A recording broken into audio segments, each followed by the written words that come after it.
First of all the authorities here, my salutations. First of all, my warm congratulations to all of you for the culmination of your master studies. I'm sure you have worked very hard and that this is therefore a very satisfactory moment. But it is just a moment because now, well, after some vacation, which I strongly recommend, it is the time to enter into the next stage of your professional career. For some of you, it will be continuing your education, perhaps in the form of a PhD. For others, the majority, if past trends are an indication, it will be taking a job in the private or the public sector. Since one cannot talk about everything, and since I have had, not that long ago, the opportunity to work full-time in the public sector for an extended period, 5 years, I thought that I could concentrate my comments on the role and the presence of economists in the public sector. I apologize to those of you that are not contemplating at all the public employment option. Maybe you will get a significant reinforcement of this non-inclination from what I have to say, or maybe not. An economist can interact with the policy world in many ways. He or she can be an independent academic with opinions, a sort of preacher, an advisor, an intern, a permanent employee, or as it has been in my case, a political appointee. I will not get into what you need to know, or rather, what you need to forget for the latter modality. I will concern myself with all the other, non-political ones. I begin with a remark on the demand for economists in the public sector. It may be uncontroversial to this audience that economists are needed in the public sector in droves. But this is not self-evident in the policy world. Everybody accepts economists for the more narrowly defined economics matters. Nobody, well, almost nobody, will discuss the need of economics talent and economics research units to deal with monetary and fiscal policy matters.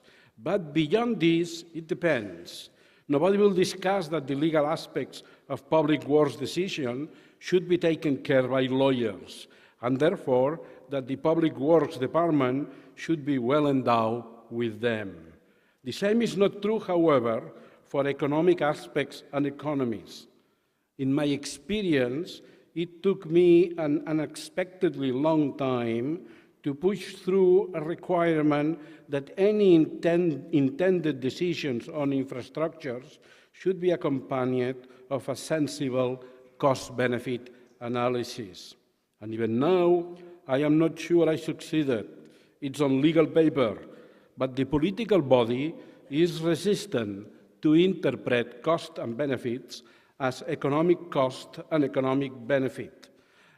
Unfailingly, the insistence is in considering the social factor and sometimes, and more crudely, the political factors, always accompanied by a strong resistance to quantify in monetary terms. Doing so is dismissed as economicism.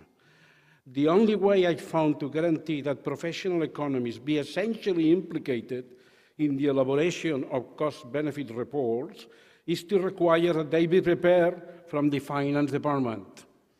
This is not optimal. I would prefer that the public works department, naturally well provided with engineers, be also a source of demand for economists.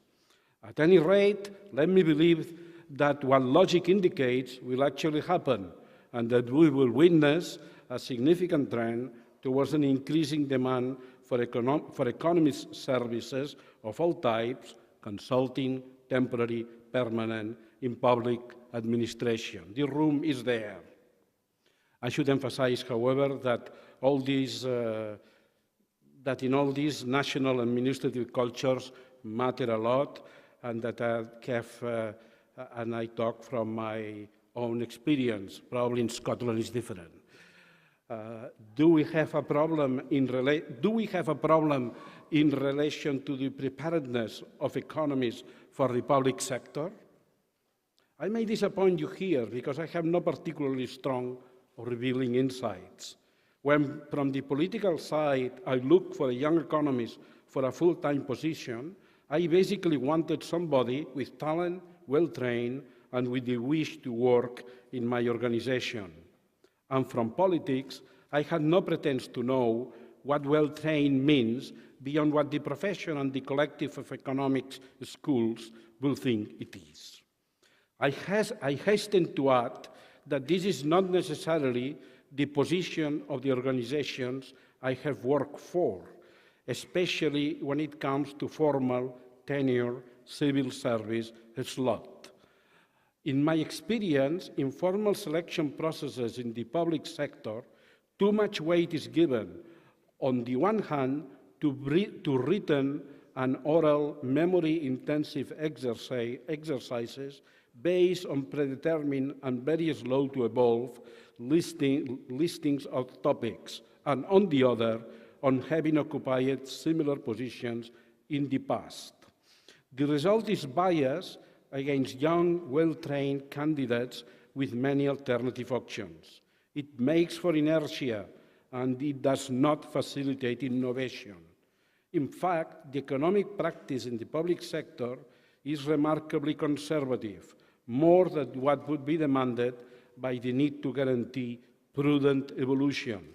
There are exceptions, but the situation is not badly described by the keep made by someone to me and not based on European experience, that if an economist would have been hibernated in 1978 in academia and awakened in 2016 in the public sector, he or she will be surprised by the advances in computational power, in data availability, in statistical techniques, but not so much on the evaluation methodologies per se. All this means that in many cases we may have more a problem of personnel selection procedures in the public sector than of the education of the economists. This is an unsatisfactory situation that calls for remedies. One of those, not the only one, is designing human resource policies that facilitate the transfer of cutting-edge economics to the civil service. In this spirit, a well-tested and useful strategy are internships, that is, temporary stays of economists in the public sector that have a permanent residence elsewhere, typically in non-profits or universities. I am afraid, however, that this does not apply to you, since you, or most of you, do not yet have a professional residence somewhere. For your needs and for its own benefits, it is important that the public sector develops more intensely the option of contracting in an open-ended and recruiting in an open-ended way in the same manner that universities or research centers do. Now I move to a qualifying remarks that is actually relevant for public and for private employment. In the real world, that includes the policy world, we, the economists, have a certain reputation for insularity. Deserved or not, this is a problem. At our seminars and conferences, you must have heard or used yourself the beginning sentence, "As economists we think," or similar. This is fine and good when we talk to economists, but if used externally, it irritates others, not inclined or think of this by itself as a sufficient credential for credibility. Lawyers have it better. They talk about the legal doctrine says, or the Supreme Court says, and engineers refer to the laws of physics, and who can argue with that? To an extent of others, all disciplines are insular, but perhaps for economists, this is more of a problem. What's the solution? Is it more interdisciplinary training? It depends on what that means. If it means superficiality and knowing only a bit of everything and nothing in depth, then this is not the solution. An economist, to be useful in real life, must be trained in the depth required by intended job as such. But if it means the ability and the inclination to interact with other fields of social and behavioral sciences, also of the humanities, then it is indeed part of the solution. In my view, the education of an economist must include a certain broadness inside the disciplines. I regret many things of my undergraduate education, but not the stimulus to read the classics of authors such as Schumpeter, at that time not fashionable, and also outside. It is widely accepted that acquaintance with methodological tool is recommendable, but so it is to cultivate an interest in the other social and behavioral sciences. This is especially important at the undergraduate level. Instead of microeconomics 1, 2, 3, and 4, perhaps it should be microeconomics 1, 2, sociology, and anthropology. This is only an example. The young economist should realize that the other social and behavioral sciences look at the subject matter that interests economists with point of view, insights, and instruments that are complementary and fruitful to study. Also, the attitude of we have superior technology and methodology, and so once recognize a problem, we can do it for ourselves, is to be avoided. The right attitude is an inclination to communicate and collaborate. At any rate, it would be a self-defeating attitude.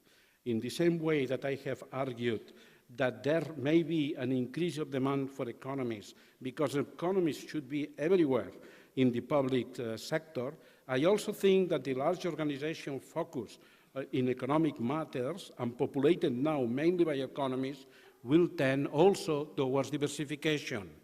Economists should get used to have, among others, sociologists, political scientists, anthropologists, historians, even neuroscientists as colleagues with whom to talk.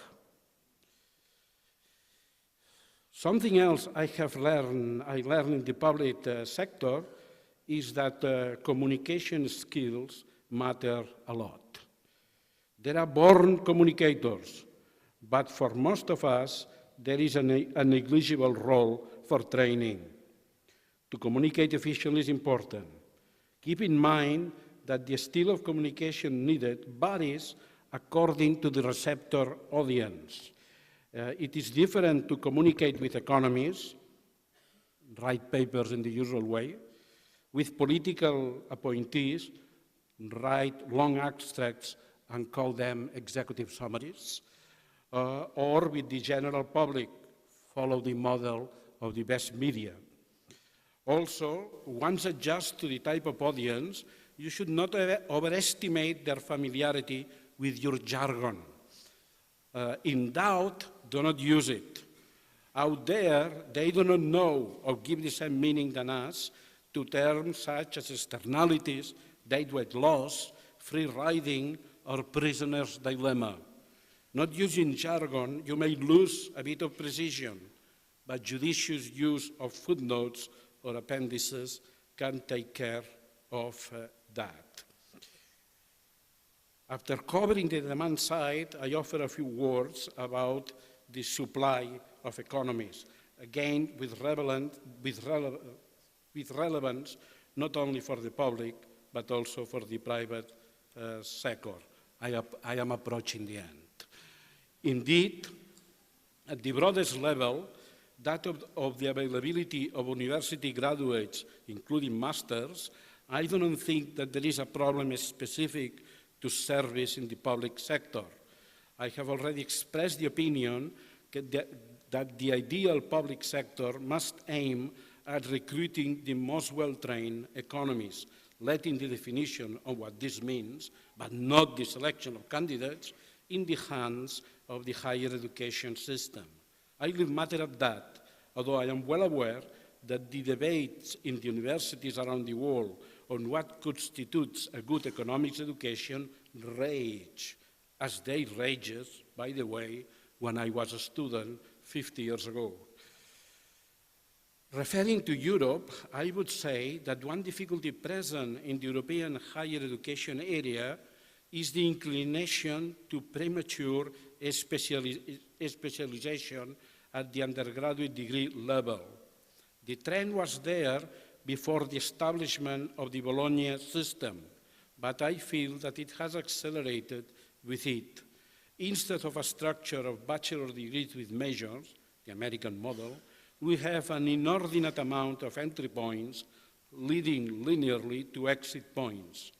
I fear that somebody in Europe, there must be plans for an undergraduate degree in public economics. If so, my recommendation will be to abort them. It will be a very poor idea. While an undergraduate degree should ideally be broad, it is quite a different matter for the master level. These, generally speaking, should be specialized and articulate a smooth transition from the broad undergraduate to a profession.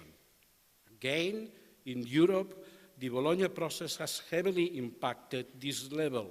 I will say that there is flux in this matter and that the practice of master education has not yet completely settled. It is a degree that often does not know if it wants to be a finishing touch for undergraduate degree or the core spar for the PhD. It should be neither. I hope that at the Barcelona GSE you have gotten it right, and although this is more for you than for me to say. Probably, however, the day of your graduation is not the best moment to reflect on this. Enjoy your day, and let's see what you think with more perspective in a few years. Congratulations again, and thanks for listening to me.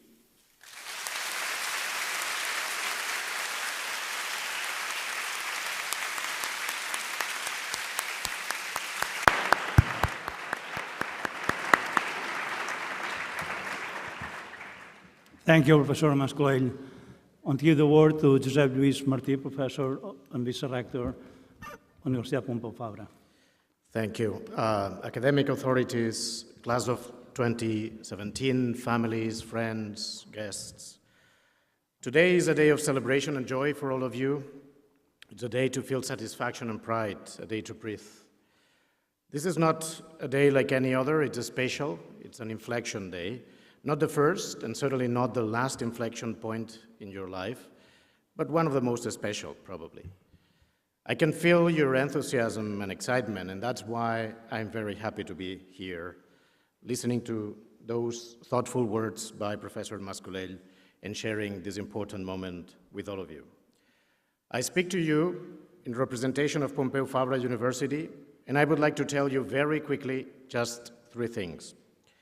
The first one is that you have been privileged for having studied and graduated in a fantastic school, in one of the most important academic centers of Europe and the world, with such a great fellows and classmates, and hopefully even friends, and not less important, in quite a beautiful city, Barcelona. You are, after a year, you are all Barcelonians. I know you have made a great effort to come here. You have earned your position with talent and hard work, but I would like to stress also how fortunate you are for having had the opportunity to spend some time here, having learned so much, and having been transformed forever. Believe me, you are very privileged, and from this moment on, you belong to an elite, to a global intellectual elite, the cream of the society, of whatever society or societies you may choose to be your home in the future. You'll be part of the 1%, the top 1%, maybe the top 0.1% of the people with the highest education level. So you will be the true elite of the world. And I think this will give you an enormous power. Good for you. And this leads me to my second point. This privilege that you enjoyed and the power that you will have come with a responsibility, and others have referred to this previously. I'm sure this applies also what I'm going to say applies also to the Autonomous University of Barcelona, but here I represent Pompeu Fabra, which is an institution that is part of this project because it has a mandate from and a commitment to the society. This mandate consists in forming well-prepared, active, critical, and socially responsible citizens, open to a global vision of human progress and human excellence. You come from many different countries, cultures, and societies. You belong to a truly cosmopolitan and plural class. And you owe something, not only to your home country, but to the whole world. You owe to all of us to develop your career and use your talent and your power in a responsible way. You will lead the world, and you have to do it well and make it a better place for all. This is your main responsibility. And finally, my final remark just is congratulations, very good luck in your future lives, and please come back to Barcelona as many times as you want. It will always be one of your home places. Good luck.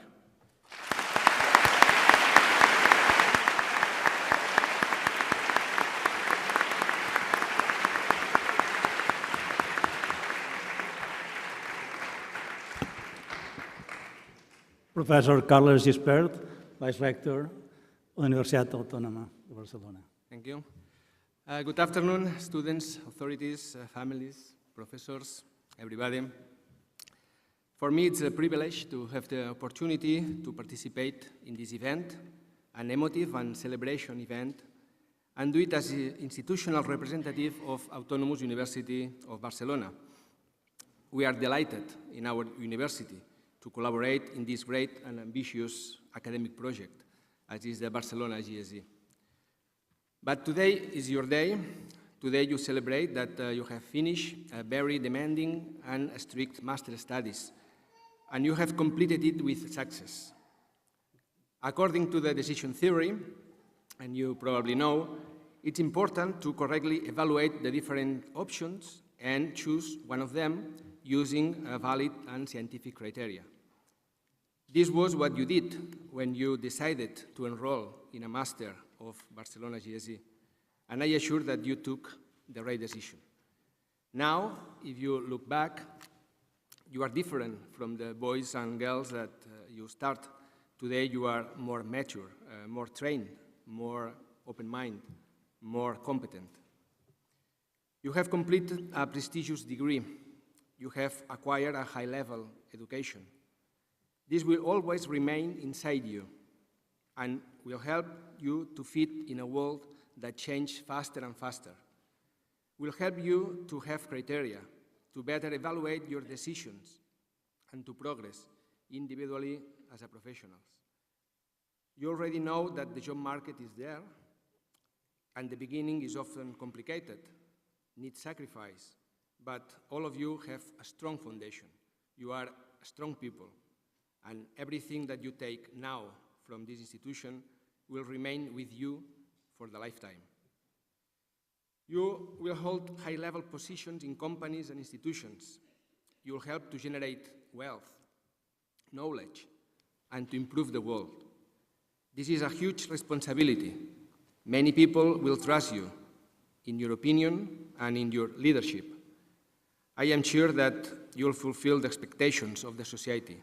I am sure you'll overcome all the challenge you'll find in your professional life.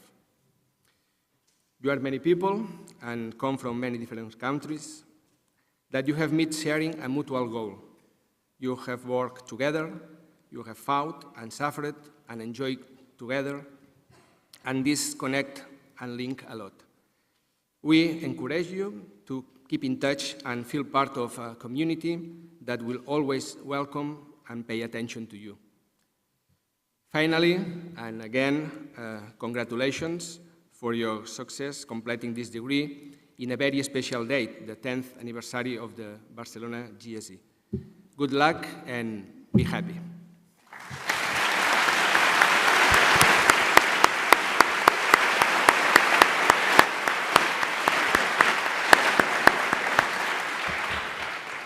And now we arrive to the moment that we are all expecting, the awarding of the diplomas. John Rubio.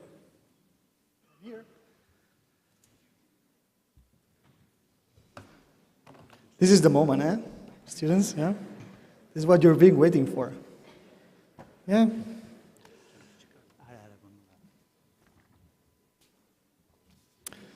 So, ladies and gentlemen, students, relatives, friends, staff, professors, everyone, help me congratulating the students of the master degree in data science, and let's see what was their life this year at the Barcelona GSE. By the way, the song you're going to hear has been chosen by them. Just up front.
Daniel Bestart Delgado, Michael Luis Cameron, Ewan William Dowers, Elias Fante, Roger Garriga Calleja.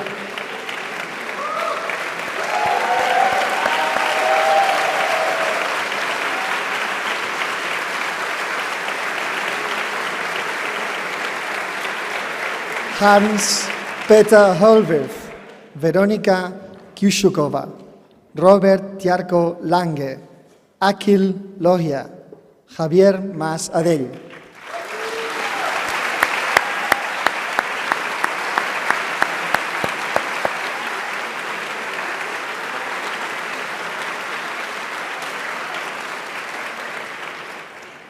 Angus James Mackay, José Fernando Moreno Gutiérrez, Santiago Luis Paz, Sauraf Poudel, Nandan Rao.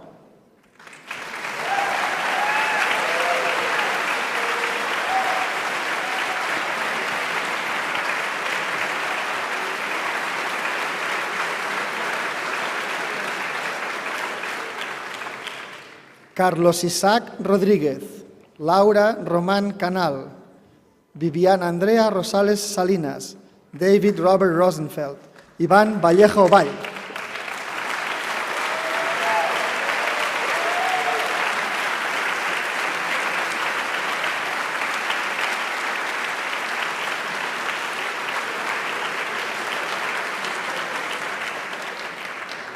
Daniel Velázquez Vergara, Davide Bebiano, Katrina René Walker, Jonas Paul Westerman.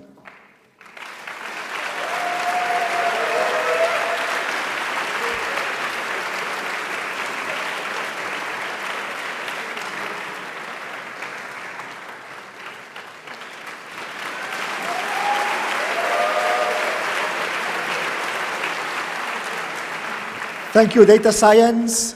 So now, let's go for the master degree in economics and finance. And we'll start with the economics program. So let's see what happened this year in economics.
Farida Aliyeva, Miguel Alquézar Yus, Rachel Sara Anderson, Alfredo Francisco Anthony Krauschar, Ignatius Wilhelm Barnard.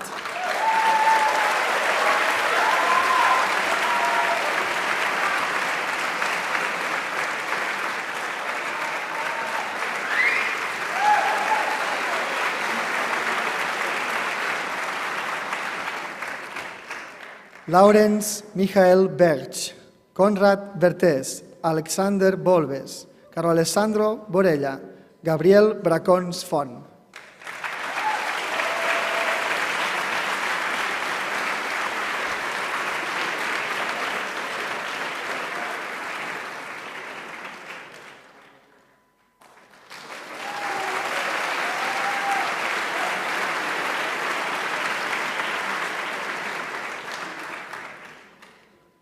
Francesco Capozza, Joshua Pierce Casson, Andrea Chiavari, Michael Gai Cuna, Marc de la Barrera Bardalet.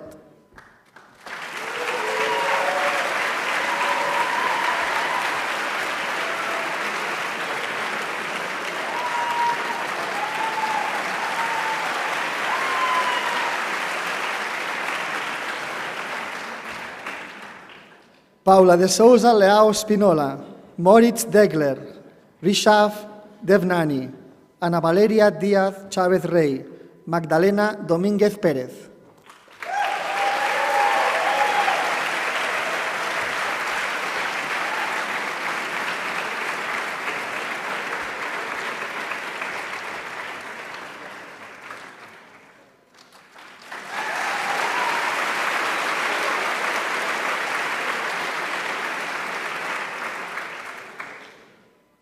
Akmal Fadlur Rahman, María Elisa Failache Mirza, Jurash Falat, Edgar Jairo Jesús Flores Audante, Erfan Gofrani.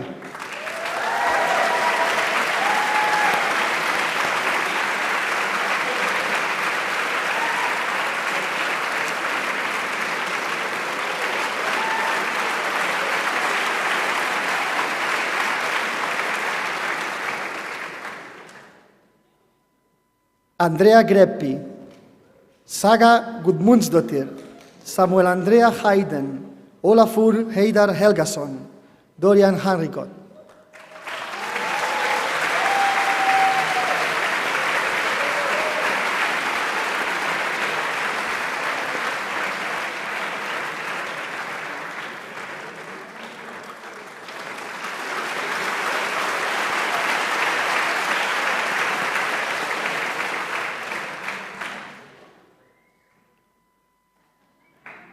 Jakob Hinga, Jonkruf Julie Hoft Gravland, Yamak Alikan Izik, Andras Jagadic, Golshan Kun Jush.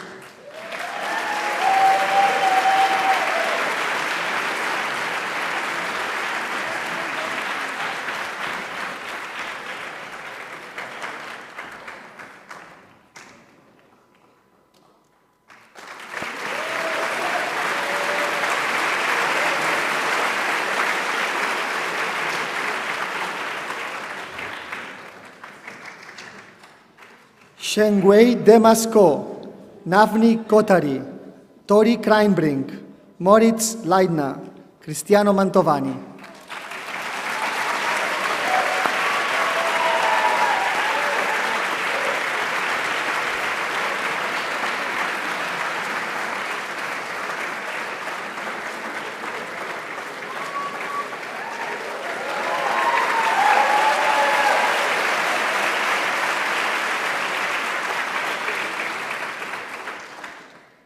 Rodrigo Martínez Maza, Olivia Massi, Cleona McDonnell, Andrei Mijakovic, Roshak Momtahen.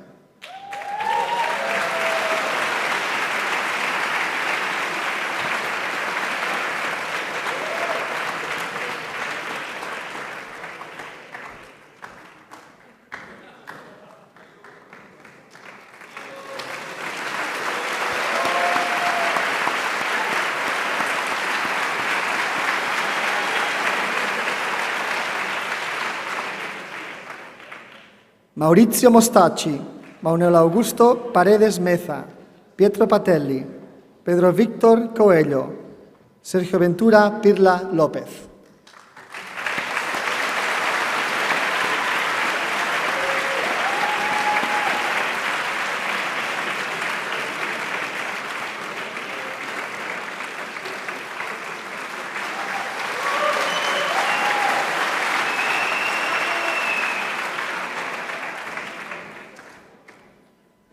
Lorenzo Pisati, Lluc Puig Codina, Diego Octavio Rossinelli Delgado, Pascal Naim Schmidt, Alexander Schramm.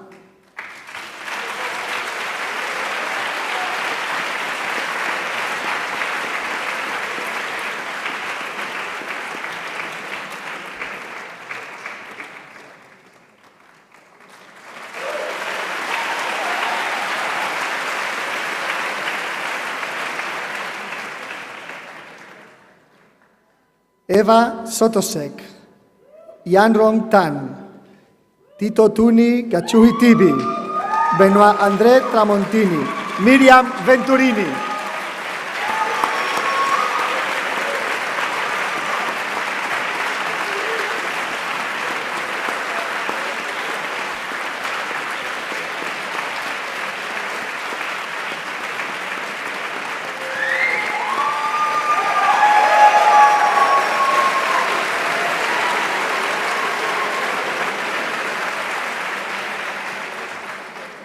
And finally, for economics, T.S. Volesen, Eche Yagman, Cameron Michael Young.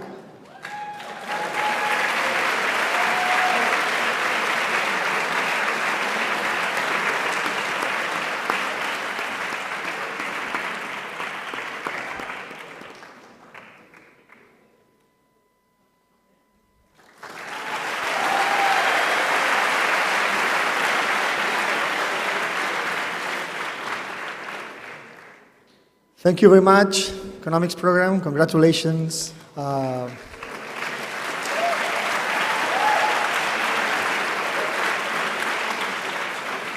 So now, let's see what happened with finance this year.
Alicia Aguilar Fargas, Mattia Bongini, Andrea Casarico, Pranav Charan, Daniel Alberto Chávez Huertas.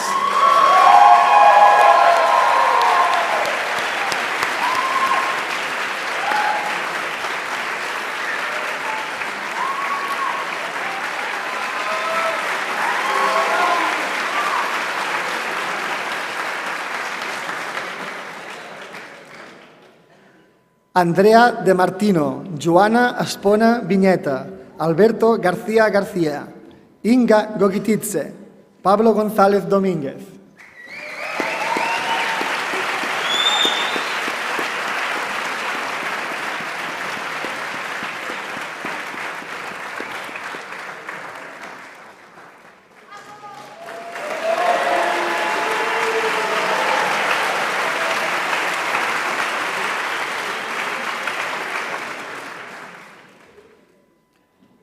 Lucas Grimm, Jonathan Bernard Haynes, Louis Laclan Alain-Marie Patricot, Nils Puchel, Edouard Manuel Ruiz Crosby.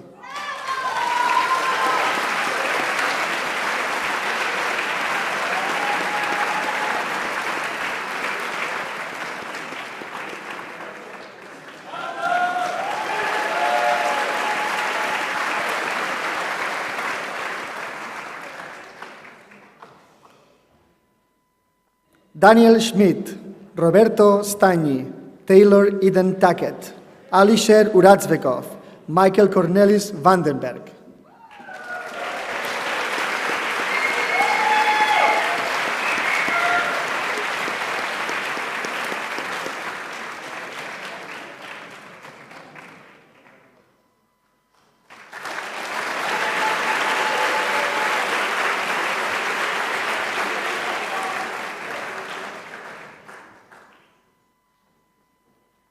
Thank you, Finance.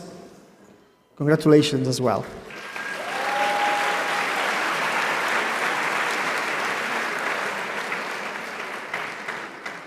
So we're going to move to the next degree, the master's degree in specialized economic analysis. And let's start with the competition program. So what happened this year, competition?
Valentina Angelotto, Samira Branco, Amélie Brossard, Ernesto Cárdenas Salcido, Rosa Isabel Castillo Mezarina.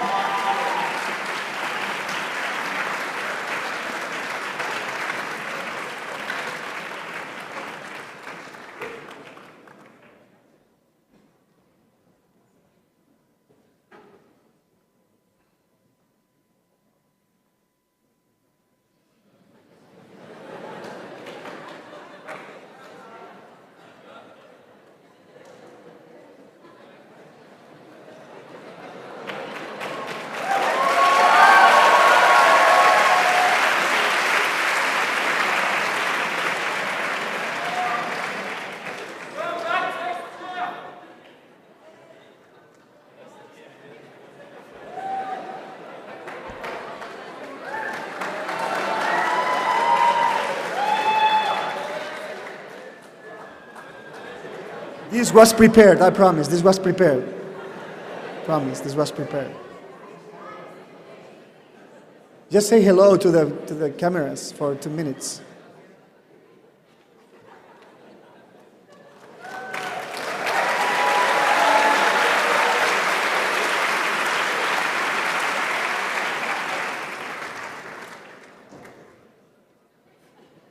They are here. Thanks to Eva. Eva is our saver.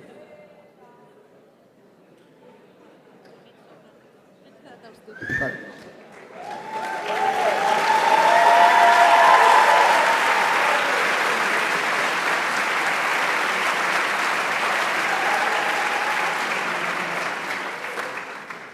I don't know where I am. Anabeli Chuquillanqui, Laura Elizabeth González Sánchez, Rubén Guerrero García, Andresa Lin Fidelis, Michelle López Rubert.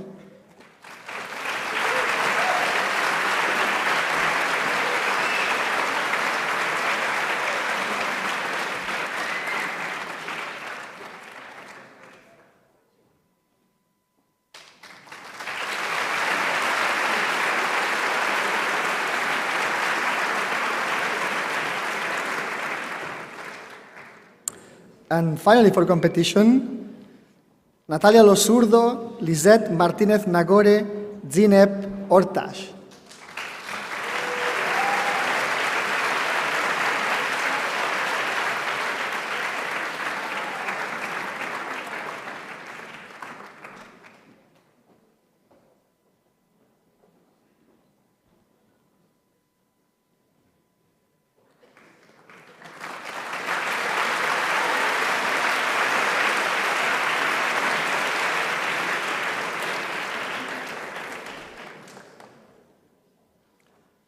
Thank you, competition, and congratulations.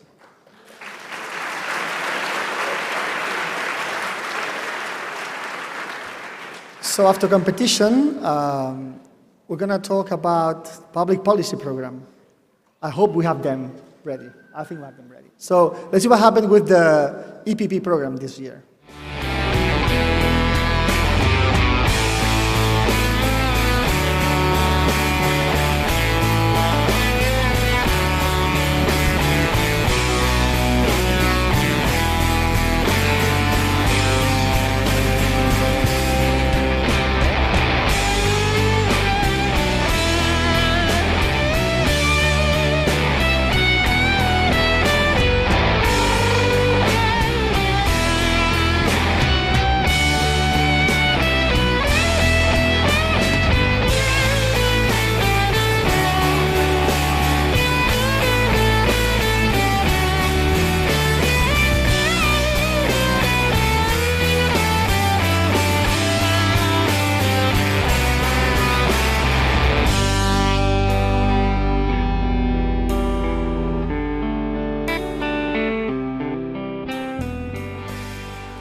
August Arnoldson, George Bangham, Sofia Hoyung Chong, Vera Doreen Kuipers, Raúl Augusto Elías.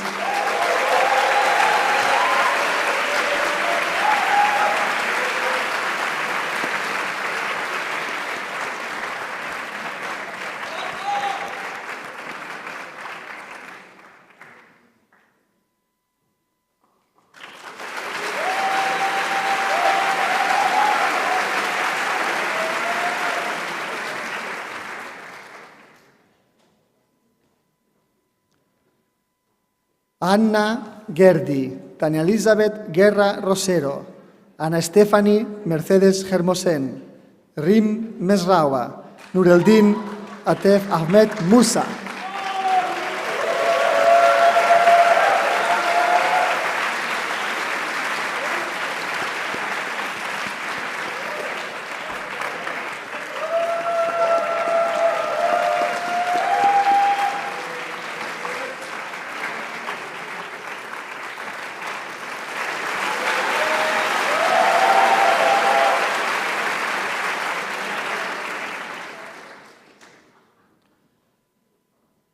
Viola Muduluru, Sandra Nkusi, Manuel Alejandro Ortiz Sanabia, Elizabeth Pinder, Colin Damien Power.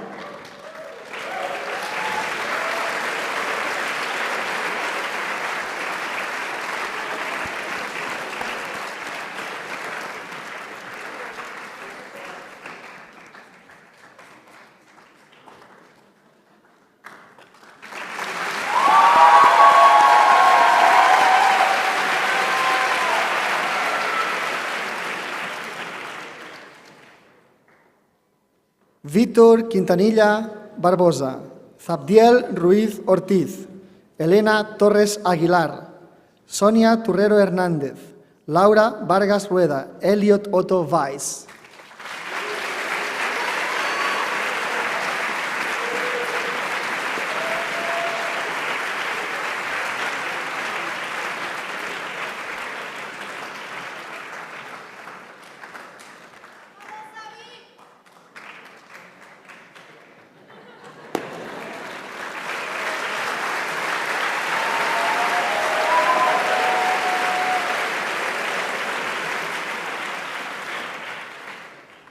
Thank you, EPP, and congratulations.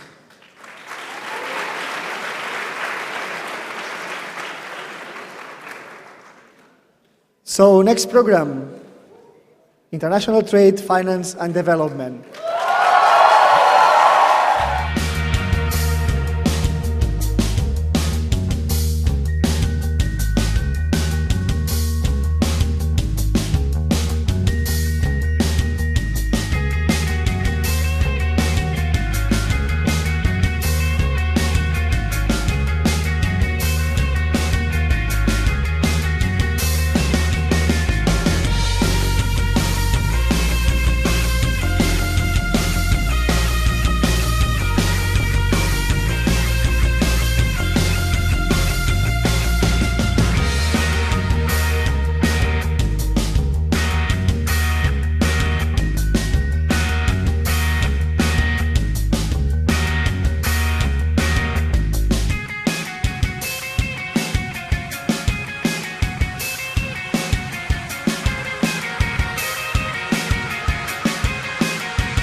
Navid Ahmed, Nancy Alicia Aranda Ramírez, Ranijos Munir Aziz, Chiara Vellucci, Corinne Begevin Shama.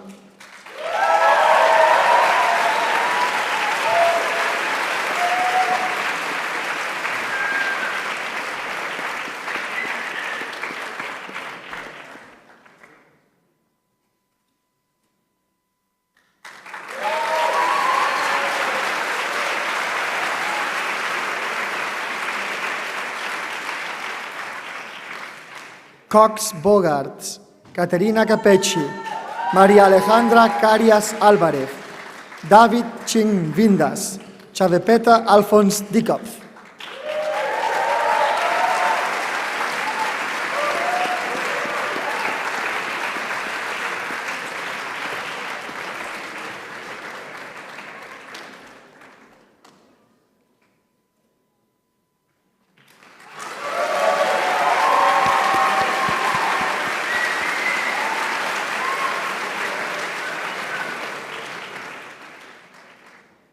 María del Mar Domènec Palacios, Yameng Fan, Francisco García Jordán, Matteo Ghislandi, Alessia Jaume.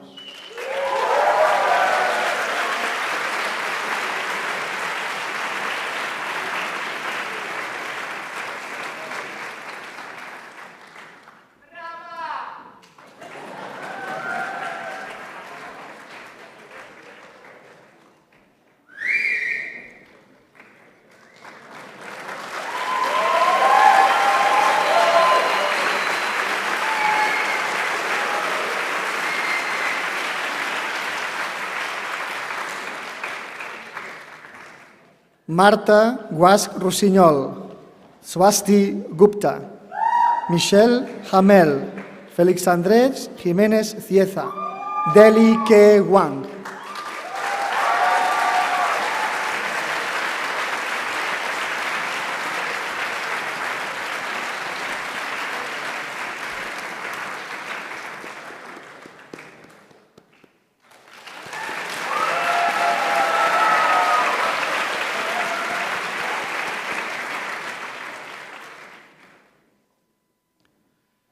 Michael Robert Keenan, Benjamin Richard Klein, Marine Labib, Inés Sonia Leclan, Valentina Lopasso.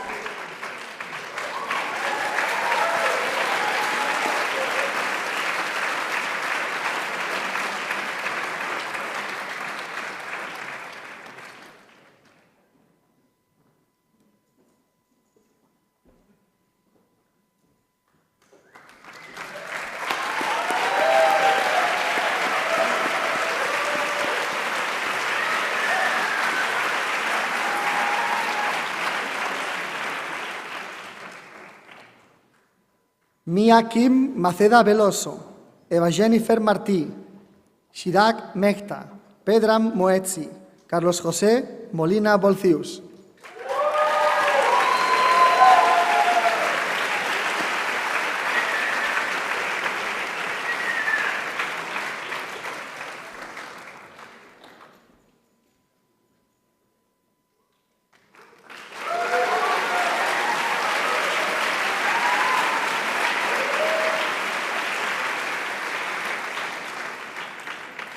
Ricard Murillo Gili, Marceline Noé Fece, Gemma Riera Mallol, Rosa Ripoll Franquet, Marc Roller.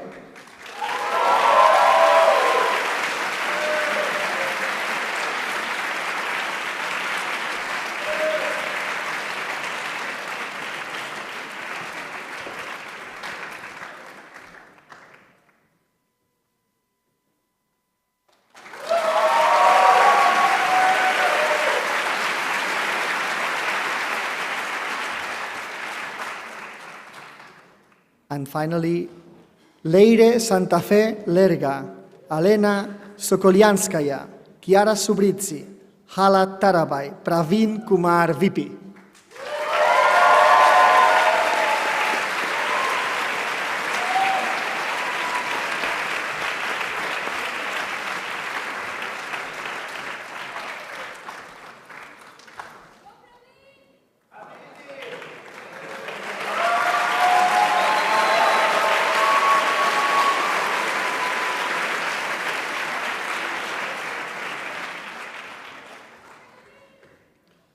Thank you, ITFD. Congratulations.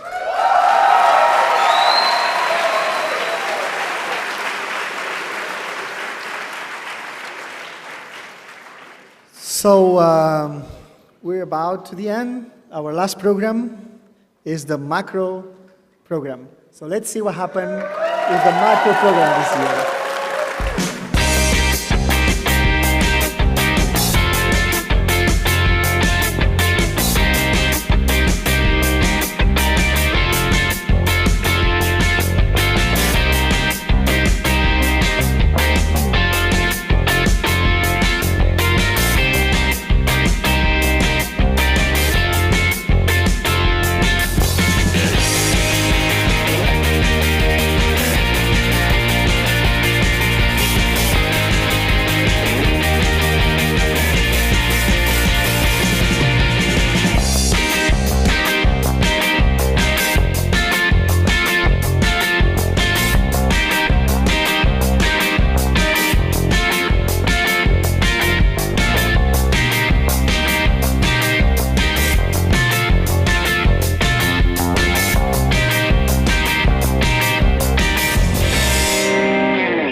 Melissa Abou Elias, Virginia Chella Ariga, Ahmed Shukri El Hakim, Cristina Farras Pous, Alessandro Franconi.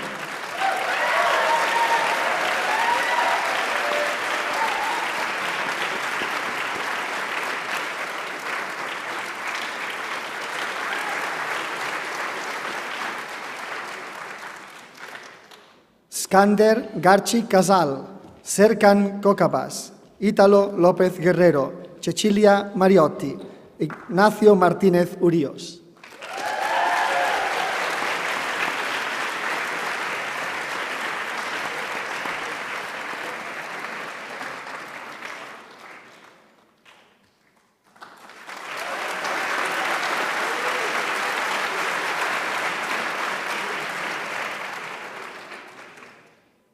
Gerard Colin Mitchell, Yurian Hendrikus Pans, Paola Estefania Pérez Medrano, Heather Jane Rubel, Catherine Rose Ryan.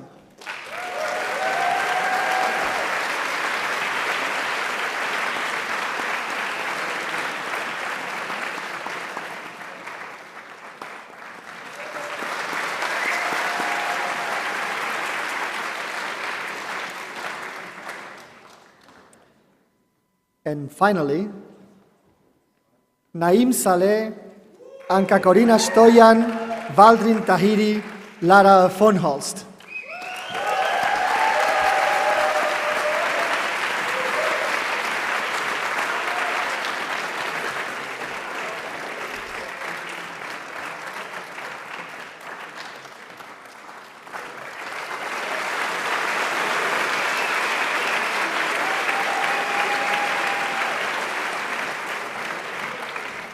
Thank you, Macro, and congratulations. Congratulations to everybody, students. Congratulations. We're very proud.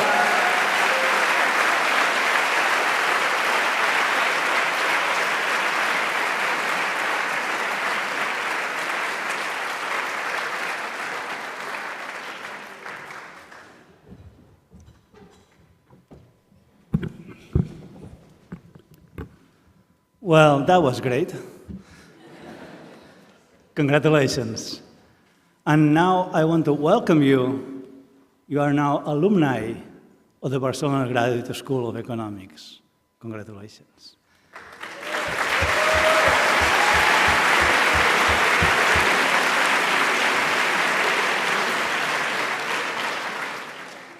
This was 1 year, but you're going to be alumni for life. So let me introduce you to Gaston Besançon, who is a representative of the alumni.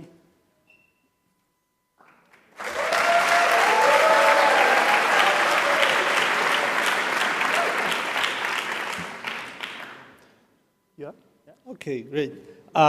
Congratulations, everyone, for achieving one of many milestones in your life, right?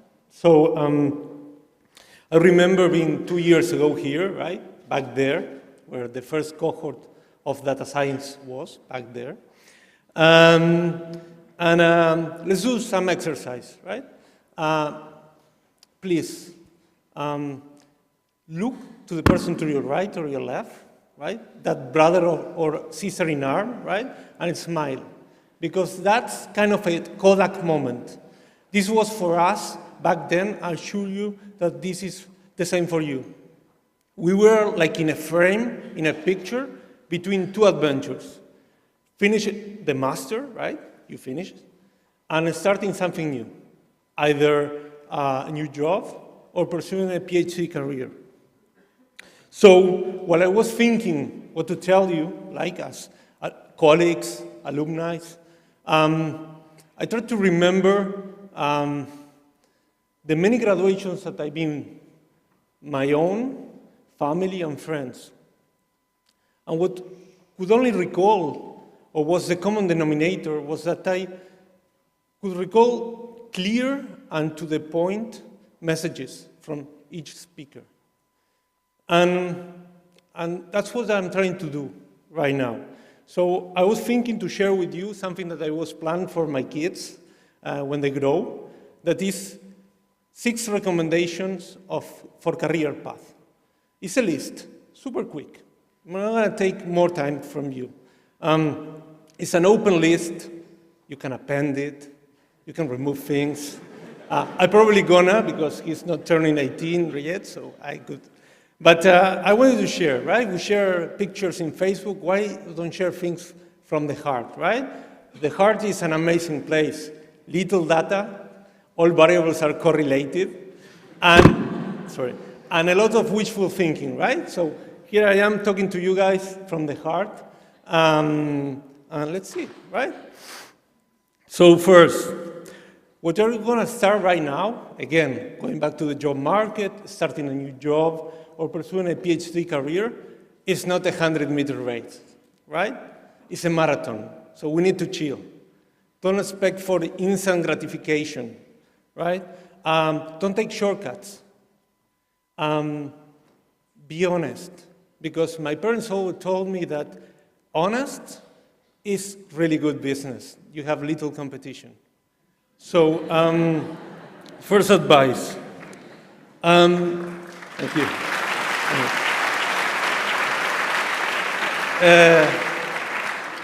Work on the workplace, right? It's like a new apartment. You move into a new apartment, right? You buy new furniture. You do some feng shui changes. Why the new job is not the same, right? Spot problems, give the solution for that. Create your own career path. Now that autonomous cars is on a hype, don't think that your career is an autonomous car, that you just sit in and it will take you places. Work hard for this, because your work is preparing the path for others. You're not just working for you. Be passionate. This is something that I really have. Bring your passion to work. Knowledge, for sure, open doors. Yes, every interview, open doors. But it's passion and enthusiasm that bring down walls. Please never forget that. Be collaborative, right? Share economy, be collaborative. Improve others. Elevate them, whatever that means for you. Elevate them. Because it's really good to be good, even the best. But I assure you, and this is something that happens to me in everyday life, it's great and amazing to make others better, even better than you, which for an ego is kind of an issue, but it's amazing. Embrace the risk of your decisions. When you take a decision, think this year. You took a year off the job market, right?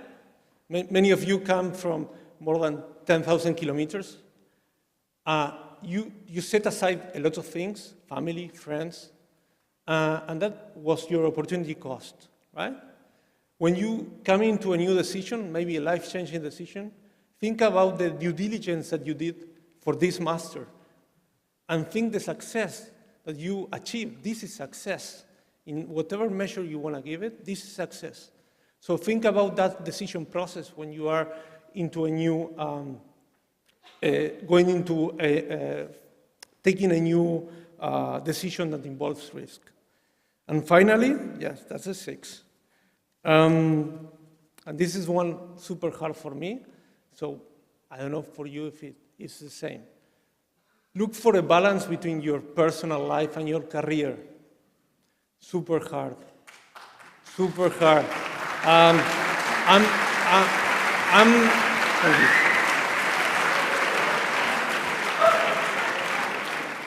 Thank you.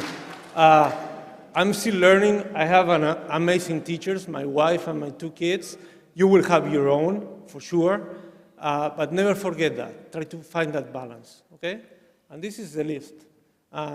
So take it and make it better. And when we find each other in an alumni meeting, here or whatever part of the world, I would like to hear your list. So I could tell him what you added to my list, okay? Thank you.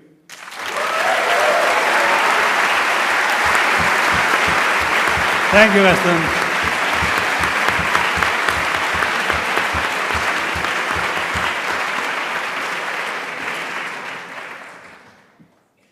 And now one of you, Sandra Gnukosi, from the APB program.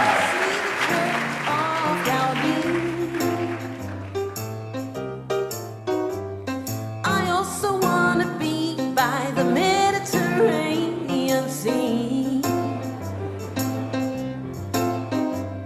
but most of all I'm studying at the Barcelona GSE. My future's not clear, I don't know what I want to be, but I've got a feeling the GSE is the key. The GSE will open up a whole new world for me. Oh yeah, I'm coming to do a master and maybe a PhD. To do a master, a PhD.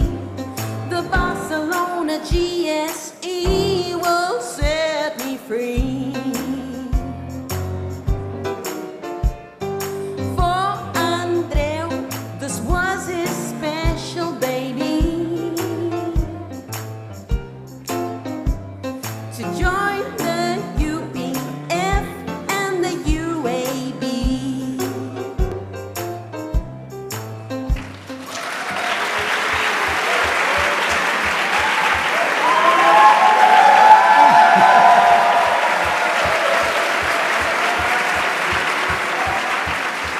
Amazing how many friends you have now. Amazing. Sandra. Thank you.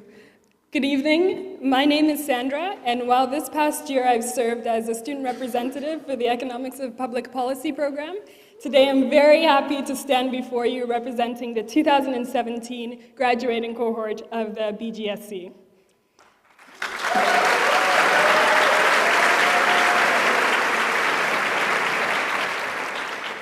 First and foremost, we extend a warm welcome and very sincere thanks to all the family and friends who have traveled from near and far to share in this celebration with us today. The love and support that you've shown over these past 10 months is immeasurable. In preparation of this speech, I spoke with many of my classmates and exchanged stories about our families and the journeys they'd soon be making to come see us. In honor of our families, we say, Danke, obrigada, shukran, grazie, gracias, and thank you.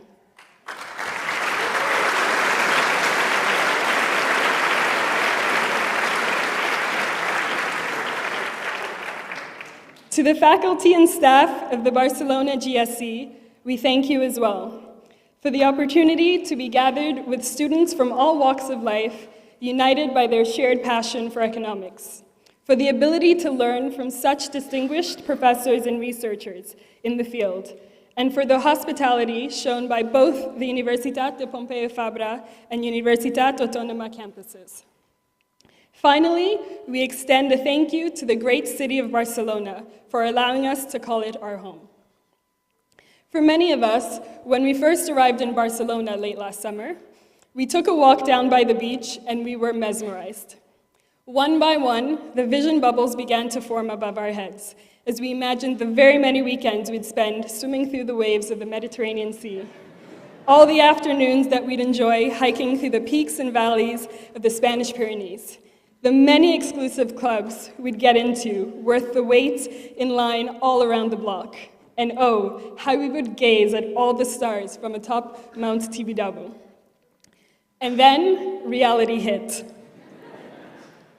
Yes, a great deal of our time would be spent swimming through waves, traversing peaks and valleys, waiting in lines and gazing at stars, but not quite in the way that we were expecting.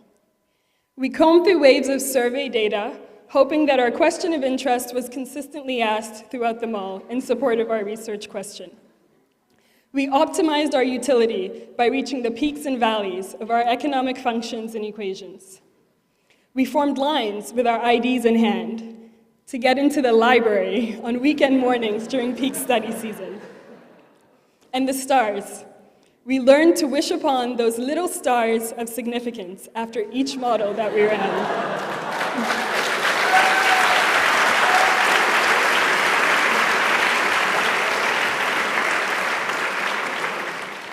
Where 3 stars failed us, we always knew of at least one star that could provide unconditional significance.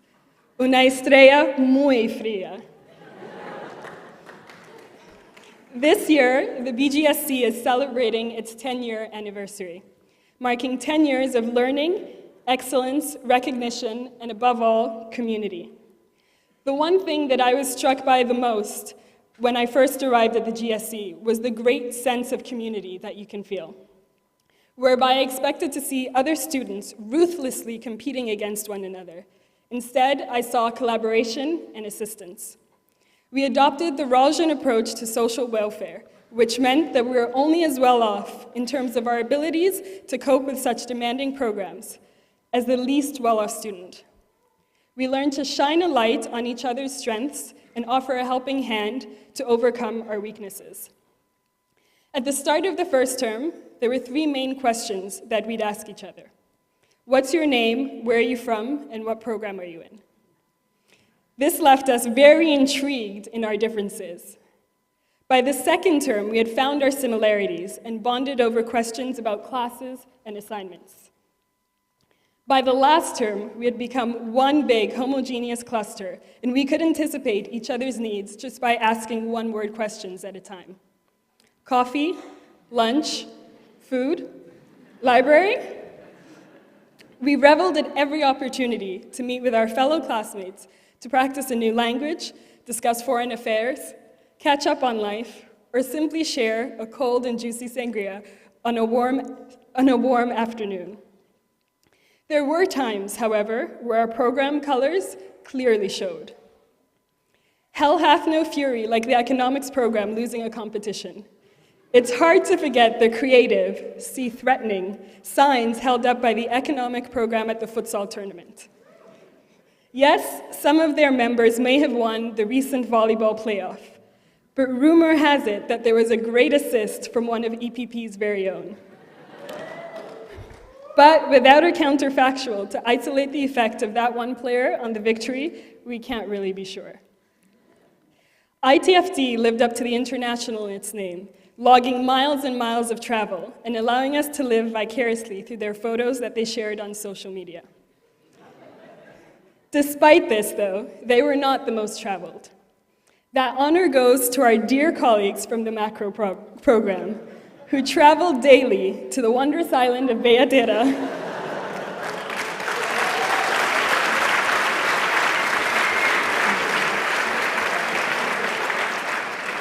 where the desks are mobile, the coffee is cheap, and the cafeterias are many. The competition program was our small group of superheroes ready to go out into the world and regulate our ever-changing economy, the very economy that would be dominated by the finance program. With data science, we're never quite sure what you were doing, but we know, we know that you needed your very own internet bandwidth to do it, so it must have been great.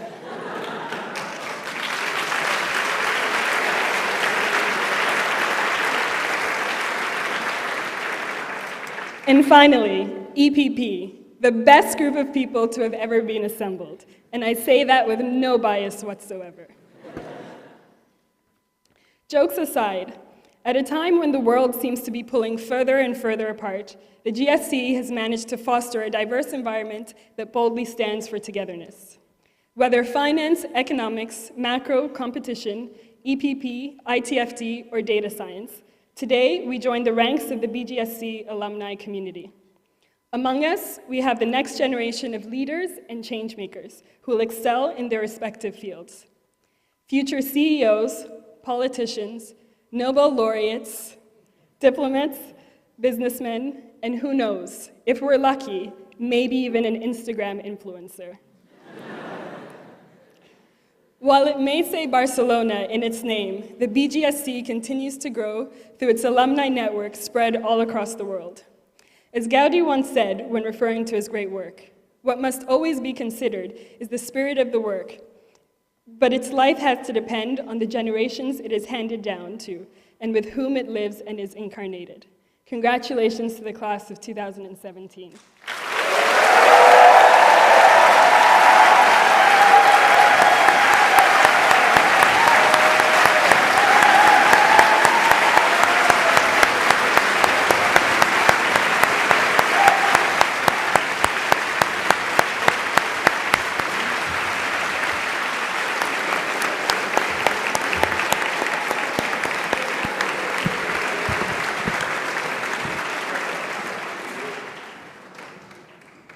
Thanks, Sandra. And thanks once again to all of you, and in particular to all the parents, family, and friends who join us today. So we're going to go out and celebrate with a cocktail in the room next. So you're welcome to join us. Once more, congratulations.